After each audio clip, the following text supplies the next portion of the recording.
वीरगाथा काल के अन्य कवि विद्याप्ति 14वीं शती। इनकी 3 रचनाएं प्रसिद्ध हैं, कीर्तिलता, कीर्तिपताका एवं पदावली। कीर्तिलता ऐतिहासिक महत्व का छोटा सा प्रबंध काव्य है। विद्याप्ति ने इसे कहानी कहा है। मध्यकाल में ऐतिहासिक व्यक्तियों को आधार बनाकर जो काव्य लिखे गए हैं वह ऐतिहासिकता से रहित होकर कथानक रूढ़ियों, किंवदंतियों, अनुश्रुतियों आदि के विषय बन गए हैं। इसी प्रकार घटनाओं को भी तोड़ा-मरोड़ा गया है। कीर्तिलता इस दृष्टि से महत्वपूर्ण अपवाद है। उसकी ऐतिहासिकता बहुत कुछ सुरक्षित है। इसमें विद्याप्ति ने कीर्तिसिंह द्वारा अपने पिता का बदला लेने का वर्णन बहुत यथार्थपर ढंग से किया है। कीर्तिलता को कवि ने अवहट्ट भाषा में रचा है। अवहट्ट देशी भाषा यानी मैथिलयुक्त विकसित अपभ्रंश है। इसके गद्य में तत्सम शब्दों का प्रयोग खुलकर हुआ है। पदावली विद्याप्ति के यश का आधार है। पदावली ऐसी रचना है जहाँ काव्योत्कर्ष और साहित्य का इतिहास दोनों दृष्टियों से अत्यंत महत्वपूर्ण है। इसमें राधा कृष्ण अपना अलौकिकत्व छोड़कर लौकिक व्यक्तियों के समान प्रेम भावना से विह्वल होते हैं। लोक में जिस प्रकार किशोरी दुर्निवार प्रियमिलन और लोकलाज के कारण तीव्र अंतर्द्वंद्व झेलती है, उसी प्रकार राधा को चित्रित किया गया है। कवि का मन वयः संधि का चित्रण करने में विशेष रूप से रमा है। इसलिए इस बात को लेकर काफी विवाद है कि पदावली भक्तिपरक रचना है या श्रृंगारपरक। वस्तुतः जयदेव का गीत गोविंद, विद्याप्ति की पदावली और सूरदास का सूरसागर एक ही कोटि की रचनाएं हैं, जिनमें भक्ति का आधार श्रृंगार है। पदावली के एक पद की कुछ पंक्तियां इस प्रकार हैं। सरस बसंत समय भल पावली दक्षिण पवन बह धीरे। सपनहु रूप बचन एक भाष्य मुख से दूरी करु चीरे। तोहर बदन सम चांद होअधि नाहिं के यो जतन बहकेला। कै बेरी काटी बनावल नव कै तयो तुलित नहीं भेला। भनय विद्याप्ति सुनवर जोवित ई सम लक्ष्मी समाने। राजा शिवसिंह रूप नारायण लखिमा दे प्रतिभाने। अमीर खुसरो 14वीं शती। अमीर खुसरो इस युग के अत्यंत महत्वपूर्ण एवं बहुमुखी प्रतिभा के धनी व्यक्ति हैं। उनके काव्योत्कर्ष का प्रमाण उनकी फारसी रचनाएं हैं। वे संगीतज्ञ, इतिहासकार, कोशकार, बहुभाषाविद, सूफी औलिया, कवि बहुत कुछ थे। उनकी हिंदी रचनाएं अत्यंत लोकप्रिय रही हैं। उनकी पहेलियां, मुकरियां, दो सुखने अभी तक लोगों की जबान पर है। उनके नाम से निम्नलिखित दोहा बहुत प्रसिद्ध है। कहते हैं कि यह दोहा खुसरो ने ख्वाजा निजामुद्दीन चिश्ती के देहांत पर कहा था। गोरी सोवे सेज पर, मुख पर डारे केस। चल खुसरो घर आपने, रैन भई चहु देस। किंतु उनको हिंदी रचनाओं का ऐतिहासिक महत्व अधिक है। उनकी भाषा हिंदी को आधुनिक काव्य भाषा के रूप में पूर्णतः प्रतिष्ठित होने का संकेत देती है। उनका व्यक्तित्व और उनकी हिंदी इस बात को प्रमाणित करती है कि हिंदी काव्य प्रारंभ से ही मध्य देश की मिलीजुली संस्कृति का चित्र रहा है। उन्होंने ऐसी पंक्तियां रची हैं जिनमें फारसी और हिंदी को एक ही ध्वनि प्रवाह में गुम्फित कर दिया गया है। यह कला संस्कृति साधक को ही सिद्ध हो सकती। जे हाल मिसी मकुन तगाफुल दुराय नैना बनाए बतिया। किताबे हिग्या न दारम ऐजा। न लेहू काहे लगाए छतिया। शबाने हिजा दराज चू जुल्फ व रोजे वसलत चू उम्र कोता। सखी पिया को जो मैं न देखूं तो कैसे काटूं अंधेरी रतिया। आदिकाल की सामान्य विशेषताएं। यों तो इतिहास का प्रत्येक युग परस्पर विरोधी एवं प्रधान प्रधान प्रवृत्तियों का युग होता है, किंतु आदिकाल के विषय में यह बात विशेष रूप से रेखांकित करने योग्य है। वह राजनीतिक दृष्टि से छोटे छोटे सामंतों में विभक्त प्रदेश का। मेरी इस वियोग की स्थिति में उपेक्षा मत कर, बातें बनाकर और आंखों से दूर हटने का संकेत देकर। हे प्रिय, मुझमें वियोग को सहने की शक्ति नहीं है। मुझे छाती से क्यों नहीं लगा लेती। वियोग की रातें तुम्हारी सुल्फों की तरह लंबी है और मिलन के दिन उम्र के समान कम है। हे सखी, यदि मैं अपने प्रिय को न देखूं तो वियोग की अंधकारमयी रातें कैसे बिताऊं। साहित्य है, किसी केंद्रीय सत्ता का अभाव है। उसके पूर्व में पाल, पश्चिम में प्रतिहार और दक्षिण में राष्ट्रकूट प्रबल है। केवल गाहडवार वंशीय गोविंद चंद्रदेव इस काल में मध्य देश के प्रतापी नरेश हुए, किंतु उनके पूर्वजों और वंशजों का वैसा प्रताप नहीं था। धार्मिक दृष्टि से यह अनेक ज्ञात सांप्रदायिक साधनाओं का काल है। बौद्ध धर्म का पूर्व प्रभाव नहीं रह गया था। बौद्ध धर्म से विकसित महायान, वज्रयान एवं नाथसिद्धों की साधना सामान्य जनता में स्वीकृत हो पाए, यह संभव नहीं था। जैन मत का प्रभाव मध्य देश की अपेक्षा पश्चिम में था। भाषा की दृष्टि से यह काल अपभ्रंश और हिंदी का संधिकाल है। 10वीं शती के आसपास से अपभ्रंश का प्रभाव क्रमशः क्षीण होता जा रहा था और हिंदी भाषा की प्रवृत्तियां उसका स्थान लेती जा रही थी। हिंदी साहित्य के आदिकाल में जो साहित्य मिलता है वह अधिकांशतः अपभ्रंश हिंदी का साहित्य है, शुद्ध अपभ्रंश या शुद्ध हिंदी का नहीं। आदिकाल समाप्त होते होते दिल्ली के सिंहासन पर अलाउद्दीन खिलजी जैसा शासक दिखलाई पड़ता है, जो मध्य देश ही नहीं लगभग समूचे देश में अपना शासन स्थापित करता है। विद्यापति खुसरो की रचनाओं एवं उक्तिव्यक्ति प्रकरण जैसी कृतियों में आधुनिक भारतीय आर्य भाषाओं का रूप स्थापित दिखलाई पड़ता है। उधर धार्मिक क्षेत्र में महान भक्ति आंदोलन छोटी छोटी साधनाओं का सार ग्रहण करके धर्म को लोक का व्यापक क्षेत्र प्रदान करता है। वास्तविक हिंदी साहित्य का प्रारंभ भक्तिकाल 1400 से 1700 भक्ति के उदय का सामाजिक आधार भक्ति काव्य भक्ति आंदोलन पर आधारित है। यह आंदोलन सामाजिक और वैचारिक है। भक्ति में धर्म साधना का नहीं भावना का विषय बन गया है, इसीलिए उसे धर्म का रसात्मक रूप कहा जाता है। हिंदी भक्ति साहित्य की परंपरा महाराष्ट्र के संत नामदेव से मिलने लगती है। संत नामदेव का जन्म 1267 में हुआ था। संत नामदेव ने हिंदी में भी रचनाएं की है। भक्ति काव्य धारा के अंतर्गत हिंदी में कबीर, जायसी, सूर, तुलसी, रैदास और मीरा जैसी महान प्रतिभाओं ने रचनाएं की। इन्हीं की रचनाओं के कारण भक्तियुग को हिंदी साहित्य का स्वर्णयुग कहा जाता है। प्रश्न यह है कि भक्ति आंदोलन का सामाजिक ऐतिहासिक आधार क्या था? पं रामचंद्र शुक्ल के अनुसार भक्ति भावना का कारण भारत में आक्रमणकारी मुसलमानों का विजेता होना है। वे यह तो मानते थे कि भक्ति आंदोलन का सूत्रपात दक्षिण भारत में हुआ, लेकिन उनका विचार था कि अपने पौरुष से हताश हिंदू जाति के लिए भगवान की भक्ति और करुणा की ओर ध्यान ले जाने के अतिरिक्त दूसरा मार्ग ही क्या था। संभवतः आचार्य शुक्ल उत्तर भारत की हिंदू जनता की पराजित मानसिकता को रेखांकित करना चाहते हों, जो भक्ति के प्रचार प्रसार के लिए अनुकूल भूमि बनी। पं हजारी प्रसाद द्विवेदी के अनुसार भक्ति आंदोलन भारतीय चिंताधारा का स्वाभाविक विकास है। उत्तर भारत के नाथसिद्धों की साधना, अवतार, लीला की अवधारणा और जातिगत कठोरता दक्षिण भारत से आई हुई भक्ति धारा में घुल मिल गई। द्विवेदी जी के अनुसार भक्ति आंदोलन और भक्तिकाल का साहित्य लोकोन्मुख है। वह करुणा एवं परदुःखात्रता से युक्त है। द्विवेदी जी कबीर की तेजस्विता को जुलाहा जाति की सामाजिक मर्यादा के प्रति असंतोष की भावना से जोड़ते हैं। हिंदुओं की पराजित भावना भक्ति का कारण होती तो वह उत्तर भारत में पहले आती। इस बोझ मध्यकाल पर काम करने वाले इतिहासकारों, विशेषतः इरफान हबीब और रामशरण शर्मा ने अपने कार्यों से इस क्षेत्र पर ऐसा प्रकाश डाला है कि हिंदुओं के भक्ति काव्य के विषय में हमें नई बातों का पता चलता है। इरफान हबीब के अनुसार उत्तर भारत में भक्ति आंदोलन की निर्गुण धारा के उत्थान में शिल्पियों और जाटों किसानों की प्रमुख भूमिका रही है। वे निर्गुण धारा को एकेश्वरवादी धारा कहते हैं। 13वीं-14वीं शताब्दी में नए शासकों की सत्ता स्थापित होने पर विलास सामग्री और सुविधाओं को मांग बढ़ी। केंद्रीय सत्ता खिलजी तुगलकसूरी शासकों की स्थापित होने पर सड़कों, भवनों आदि का निर्माण तेजी से होने लगा। इससे अवर्ण शिल्पियों की आर्थिक स्थिति में सुधार हुआ। आर्थिक स्थिति बेहतर होने पर उनमें अपनी सामाजिक मर्यादा को ऊपर उठाने की भावना पैदा हुई। निर्गुणपंथ के अवर्ण संतों की भावना का सामाजिक आधार यही था। इस देश में जुलाहों की आर्थिक स्थिति प्राचीनतर काल से अच्छी रही है। उनमें अपनी सामाजिक मर्यादा के प्रति असंतोष का भाव भी पहले से रहा है। 13वीं-14वीं शताब्दी में उनके साथ साथ अन्य अवर्ण शिल्पियों की स्थिति भी बेहतर हुई होगी। खेतों की सिंचाई के नए तरीकों के उपयोग के कारण इरफान हबीब के अनुसार जाटों किसानों की स्थिति भी बेहतर हुई होगी। और ठीक इसी समय दक्षिण भारत से प्रवाहित दर्शन और विचारधारा ने भक्ति आंदोलन को तेजी से प्रचारित प्रसारित किया। यह तो उत्तर भारत की बात हुई।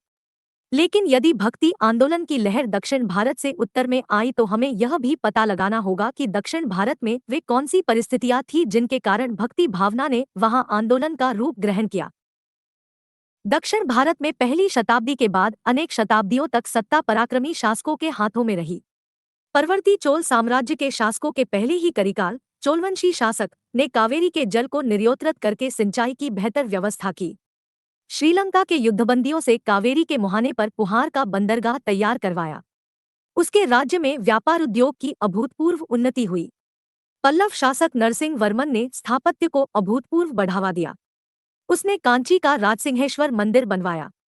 उसके राज्य में शिल्पियों का सम्मान बहुत बढ़ा। बुनकरों को दक्षिण में वैश्यों व्यापारियों जैसा सम्मान मिला।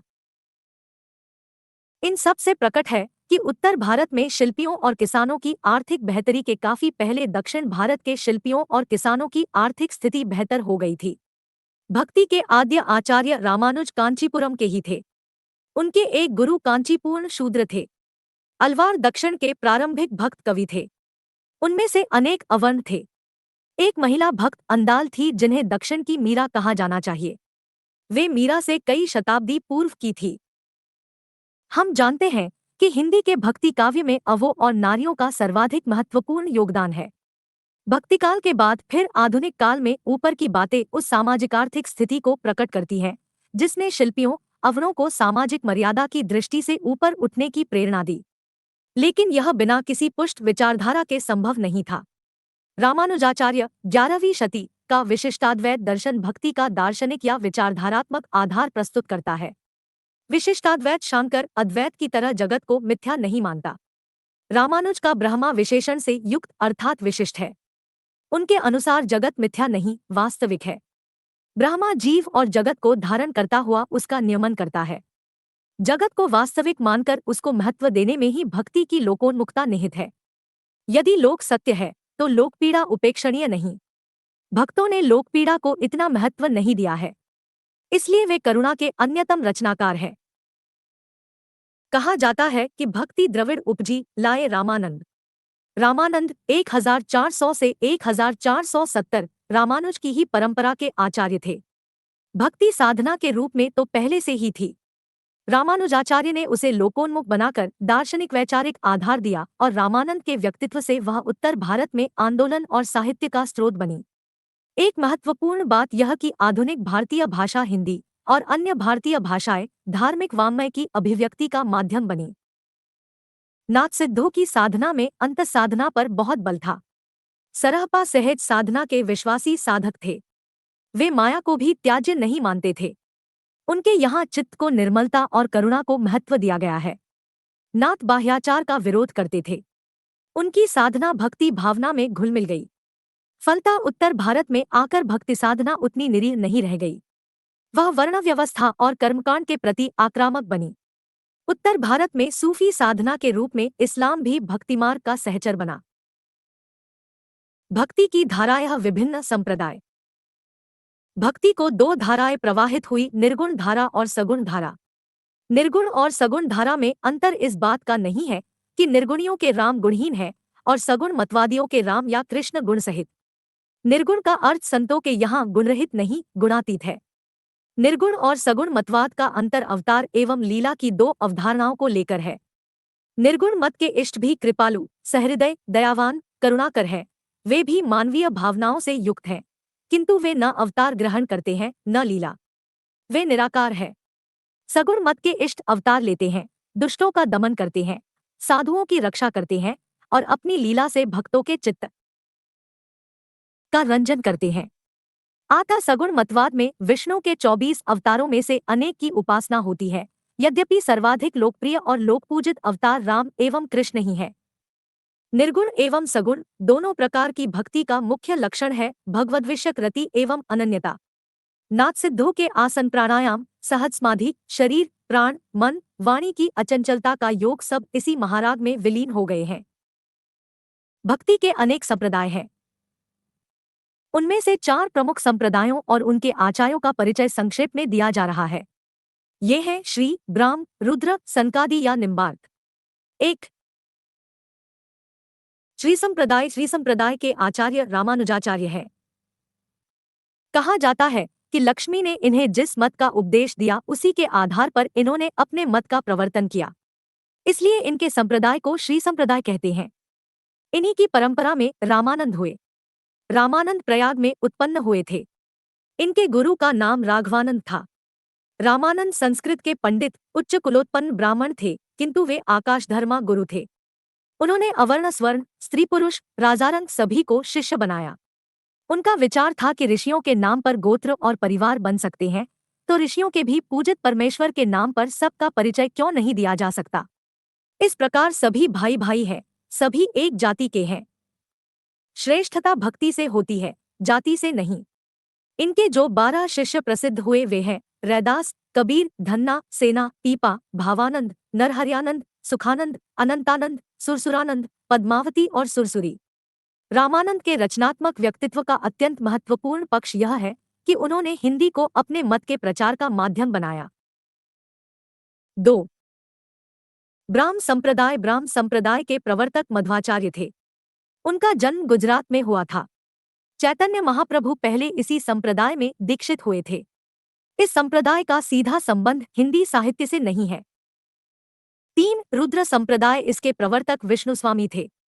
वस्तुतः यह महाप्रभु वल्लभाचार्य के पुष्टि संप्रदाय के रूप में हिंदी में जीवित है। जिस प्रकार रामानंद ने राम की उपासना पर बल दिया था, उसी प्रकार वल्लभाचार्य ने कृष्ण की उपासना पर बल दिया। उन्होंने प्रेमलक्षणा भक्ति ग्रहण की।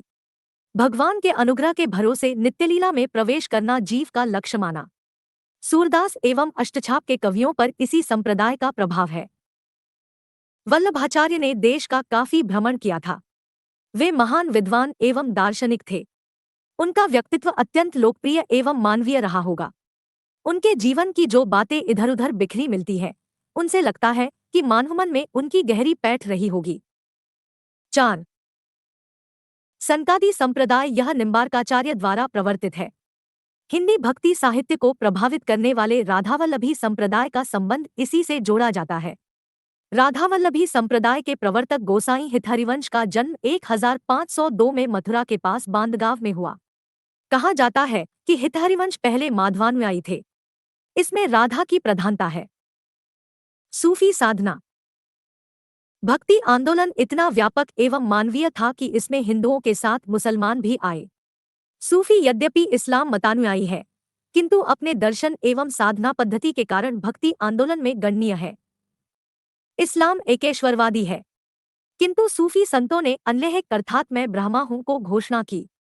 यह बात अद्वैतवाद से मिलती जुलती है।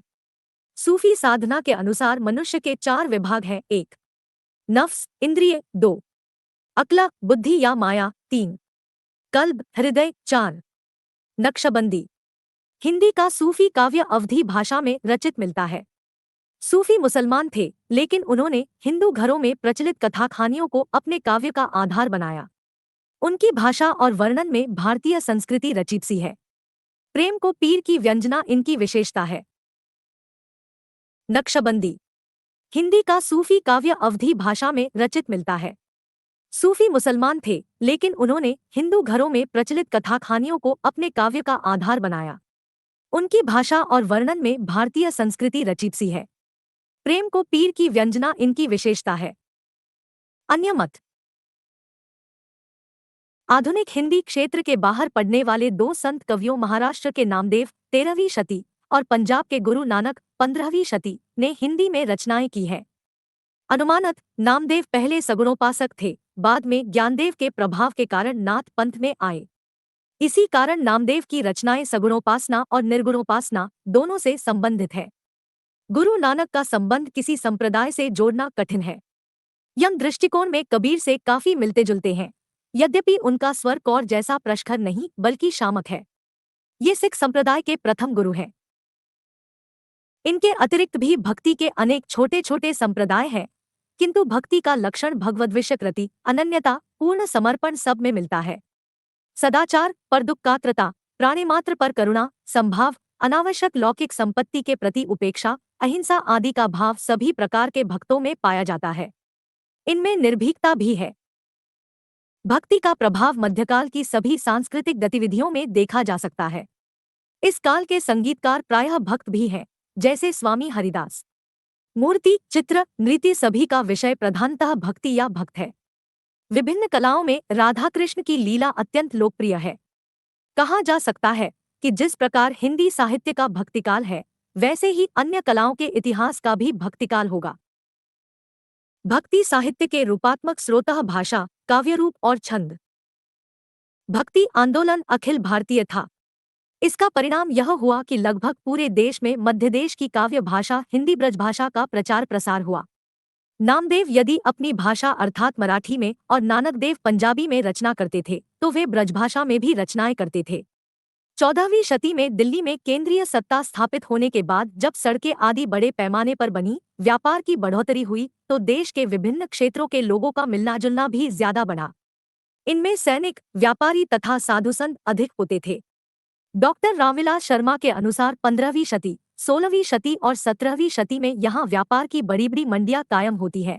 2500 नगर व्यापार और सांस्कृतिक आदान प्रदान के केंद्र बनकर उठ खड़े होते हैं। लोहे और कपास का सामान काफी बड़े पैमाने पर तैयार किया जाता है। सैकड़ों वर्ष के बाद सामाजिक जीवन की धुरी गांव से घूमकर नगर की ओर आ जाती है। इस समय सामाजिक जीवन की बागडोर सामंतों के साथ साथ व्यापारियों के हाथ में आ जाती है। सिक्कों का प्रचलन बढ़ जाता है। समाचार भेजने के लिए हरकारों की व्यवस्था होती है। आज की भाषा में कहें तो एक प्रकार की दूरसंचार व्यवस्था कायम होती है। इससे मध्यदेश की भाषा के प्रचारित प्रसारित होने की स्थिति तैयार होती है। भक्ति साहित्य अखिल भारतीय है, किंतु उत्तर भारत के भक्ति साहित्य की विशेषता यह है कि इसमें मुसलमान भी शामिल हुए। दक्षिण भारत के भक्ति साहित्य में जायसी, रहोम और रसखान जैसे मुसलमान रचनाकारों का नाम नहीं सुनाई पड़ता। संभवतः भक्त कवियों की इतनी अधिक संख्या केवल हिंदी में है। भक्तिकालीन हिंदी काव्य की प्रमुख भाषा ब्रजभाषा है। इसक अनेक कारण हैं। परंपरा से पछाही बोली शौरसेनी मध्यदेश की काव्य भाषा रही है। ब्रजभाषा आधुनिक आर्य भाषा काल में उसी शौरसेनी का रूप थी। इसमें सूरदास जैसे महान लोकप्रिय कवि ने रचना की और वह कृष्ण भक्ति के केंद्र ब्रज की बोली थी, जिससे यह कृष्ण भक्ति की भाषा बन गई। भक्ति काव्य की ब्रजभाषा प्रवाह के कारण ब्रजभूमि के बाहर भी काव्य भाषा के रूप में स्वीकृत हुई। इसीलिए बाद में कहा गया कि ब्रजभाषा हेतु ब्रजवास ही न अनुमानो। पूर्व मध्यकालीन साहित्य में ब्रजभाषा एक प्रकार से भक्ति काव्य का पर्याय बन गई है। यहाँ तक कि सुदूर दक्षिण और पूर्व के रचनाकारों ने भी ब्रजभाषा में रचना की। बंगाल सम में ब्रजभाषा प्रभावित बंगला असमिया को ब्रजबुली कहा गया। भक्तिकाल की दूसरी भाषा अवधी है, यद्यपि यह ब्रजभाषा जितनी व्यापक नहीं। अवधी में काव्य रचना प्रधानतः रामपरक और अवध क्षेत्र के ही कवियों द्वारा हुई है। हिंदी के सूफी कवि अवध क्षेत्र के ही थे। फिर भी यदि उन्होंने अवधी में प्रबंध काव्य लिखे तो उसकी कोई परंपरा अवश्य रही होगी। प्राकृत पैंगलम के अनेक छंदों की भाषा अवधी कहीं भी व्यवस्थित रूप में दिखलाई पड़ती है।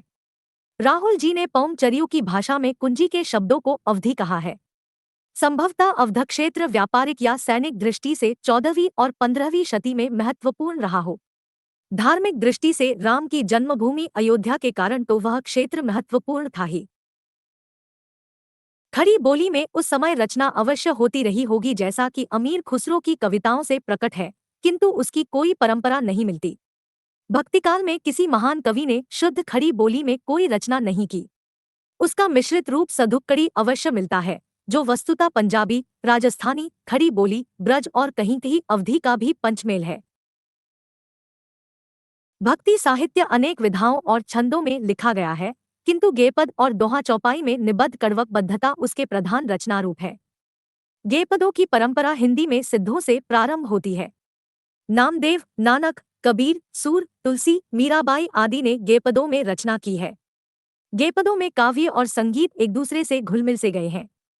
संभवतः ये कवि रागरागिनियों को ध्यान में रखकर इन गेपदों की रचना करते थे। गेपदों की प्रारंभिक परपोक्त आवर्ती या टेक होती है, अर्थात वह केंद्रीय कथ्य होती है। बीच की पंक्तियों में उस कथ्य की व्याख्या होती है और अंतिम पंक्ति में रचनाकार अपना नाम डालकर गेपद समाप्त करता है। वह अपने अनुभव से गेपद के केंद्रीय कथ्य को सत्यापित करता है। दोहा चौपाइयों की परंपरा भी सरहपा से मिलने लगती है, किंतु सरहपा ने कोई प्रबंध काव्य नहीं लिखा। लगता है दोहा चौपाइयों में प्रबंध काव्य लिखने के लिए अवधी की प्रकृति अधिक अनुकूल है। जायसी पूर्व अवधी कवियों के भी अनेक काव्य चौपाई दोहे में कड़वकबद्ध मिले हैं, जैसे भीम कवि का दंगवय पुराण, सूरजदास की एकादशी कथा, पुरुषोत्तम का जैमिनी पुराण, ईश्वरदास की सत्यवती कथा आदि। किंतु यह रचनारूप सूफी कवियों, विशेषतः जायसी के हाथों अत्यंत परिष्कृत हुआ। तुलसीदास ने इसे चरमोत्कर्ष पर पहुंचा दिया। दोहे की परंपरा अपभ्रंश में मिलने लगती है। सरहपात का दोहाकोश प्रसिद्ध है। दोहा नाम से आदिकाल में ढोला मारू रा दुहा जैसा प्रबंध काव्य भी मिलता है। भक्ति काव्य में कबीर के दोहे साखी के नाम से जाने जाते हैं। तुलसी ने रामकथा दोहावली में रची। दोहे का ही एक रूप सोरठा है। छप्पय, सवैया, कवित्तक, भुजंग प्रयात, बावय, हरिगीतिका आदि भक्ति काव्य के बहुप्रयुक्त छंद है। सवैया, कवित्त हिंदी के अपने छंद है जो भक्ति काव्य में दिखलाई पड़ते हैं। इनकी स्पष्ट परंपरा पहले नहीं मिलती। तुलसीदास ऐसे भक्त कवि हैं जिनकी रचनाओं में मध्यकाल में प्रचलित प्रायः सभी काव्यरूप मिल जाते हैं। तुलसी ने मंगल काव्य, नहछू, कलेऊ, सोहर जैसे काव्यरूपों का भी उपयोग किया है। नहछू, कलेऊ विवाह के समय गाए जाने वाले और सोहर पुत्रजन्म के समय गाया जाने वाला गीत है। आदिकाल में विविध छंदों में प्रबंध काव्य रचने की प्रवृत्ति थी। उदाहरण के लिए पृथ्वीराज रासों में छंद बहुत जल्दी जल्दी बदलते हैं। सूरदास और तुलसीदास भी छंद परिवर्तन करते हैं, किंतु जल्दी जल्दी नहीं। केशव की रामचंद्रिका में बहुत जल्दी जल्दी छंद परिवर्तित हुए हैं। इस प्रकार हम देखते हैं कि भक्ति आंदोलन के विकास में अनेक स्थितियों का योगदान है। भक्ति मूलतः एक धार्मिक साधना पद्धति, ज्ञान योग, कर्म योग के समान एक योग है, किंतु ऐतिहासिक विकास के एक विशिष्ट दौर में वह एक लोकोन्मुख अखिल भारतीय धार्मिक आंदोलन बन गई। धर्म उसका रूप है और मानवीय करुणा उसकी अंतर्वस्तु। हिंदी साहित्य के इतिहास का भक्तिकाल इसी धार्मिक आंदोलन पर आधारित है। साहित्य में यह विविध विधाओं एवं कलात्मकता से युक्त होकर उत्कृष्ट रचनाओं के रूप में प्रकट हुआ। अब हम भक्ति की निर्गुण और सगुण दोनों काव्यधाराओं तथा उनकी उपधाराओं के कवियों और उनकी रचनाओं पर विचार करेंगे। निर्गुण काव्य ज्ञानाश्रयी शाखा। भक्ति साहित्य की दो धाराओं, निर्गुण काव्य और सगुण काव्य का उल्लेख किया जा चुका है। इन दो